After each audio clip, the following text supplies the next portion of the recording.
Una llamada de emergencia, el sonar de una chicharra o de la sirena de un camión, hacen que un grupo de civiles se ponga el traje de héroe. Un héroe de la vida real, capaz de prevenir y apagar incendios, acudir a percances vehiculares o inundaciones e incluso rescatar a un gatito atrapado en lo más alto de un árbol. Este 22 de agosto, en México se conmemora la existencia del heroico Cuerpo de Bomberos, un grupo creado en 1873 en el puerto de Veracruz, conformado por personal administrativo, panaderos y cuerpos de rescate.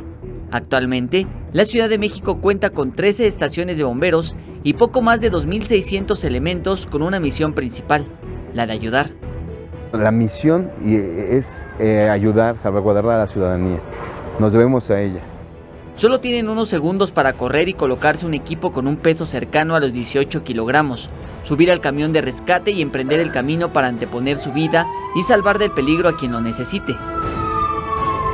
Normalmente se recibe la llamada, sea por radio, sea por teléfono, se activa con timbres, nosotros llamamos una cazuela, se genera el llamado, el personal se equipa, debe de ser aproximadamente 40 segundos para que esté equipado y el camión esté saliendo. A pesar de los peligros, ellos, los héroes sin capa, no cambiarían por nada la satisfacción de ser bombero. En lo personal, pues nunca he hecho otra cosa más que ser bombero.